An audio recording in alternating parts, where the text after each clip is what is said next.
Hey everybody, it's Alex here from RPG Site, and today I'm here to talk about XCOM 2, which, well, let's be fair, it isn't actually an RPG, it's a strategy game. But here's the thing, you should care about XCOM 2.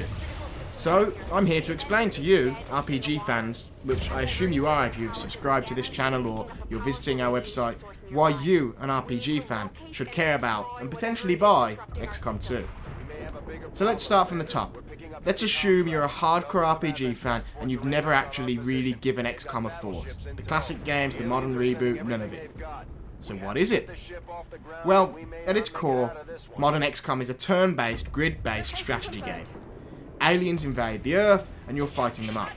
In the first of the XCOM reboots, you're a government-sanctioned agency battling the invading forces. In the second, the aliens have actually taken over, and you're now an underground guerrilla-style warfare movement, essentially committing acts of sabotage against the new alien puppet government that's controlling the world. By even the publisher's genre definitions, it is a strategy game, as I said before, but so much of it feels like so many greats of the strategy RPG genre in particular.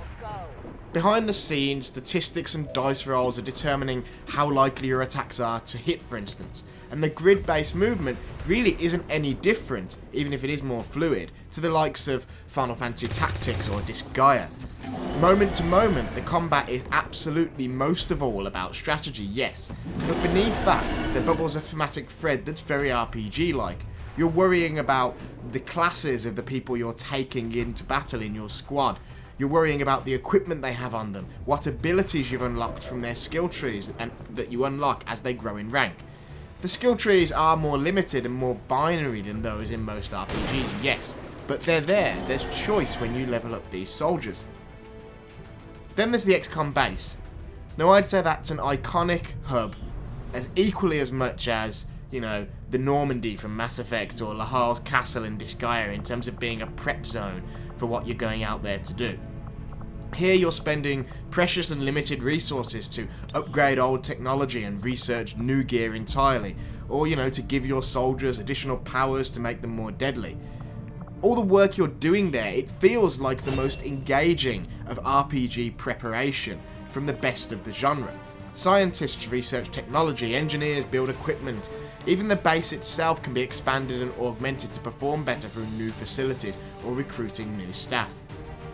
Most pressing of all is the Memorial Wall, which lists the names of the soldiers who lost their lives in the line of duty, because permanent death is an absolute staple of the XCOM series. This, perhaps more than anything else, encourages you to jump into the role of the commander and truly, well, play it.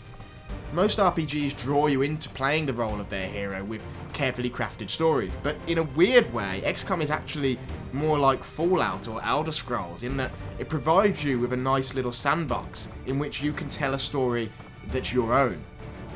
Some of the missions are preset, some of them are randomly generated, and the core story of the alien invasion is, of course, it's the same. But your story really truly emerges in the soldiers you train and fight with. I still have really fond memories of one of my squad members from 2012's XCOM Enemy Unknown.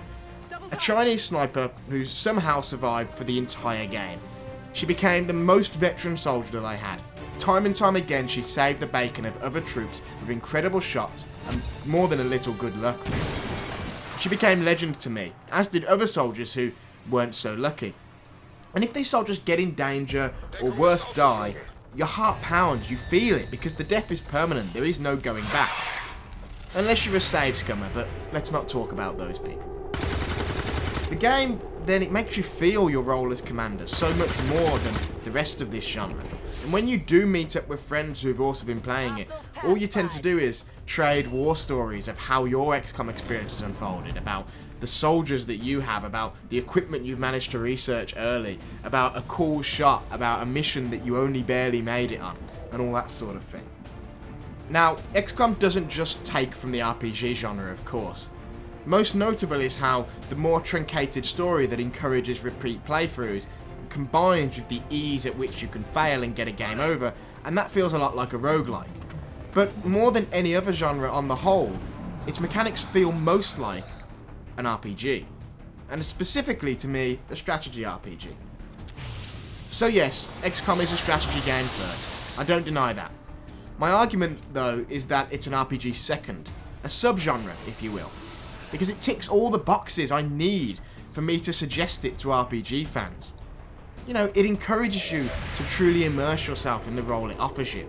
It hands over significant player choice and agency to shape the story and the gameplay to your tastes. There's a bonus for older RPG fans too. In the year 2016, when more and more traditional turn-based RPGs are turning to action-based systems, XCOM remains steadfastly dedicated to the thinking player's turn-based combat. Take as long as you like to make those decisions, because they all really matter. And again, that's just something I can't help but love. XCOM 2 is new on the scene, while the first game, Enemy Unknown, and its expansion pack are now available dirt cheap on Steam and other digital distribution services. It's even available on mobile. If you love some engaging combat and have liked strategy RPGs in the past, I can't recommend it enough. Sure, it might not technically be an RPG, but this is definitely a series that will appeal to the sensitivities of fans of that genre. If you haven't already, you should give it a shot.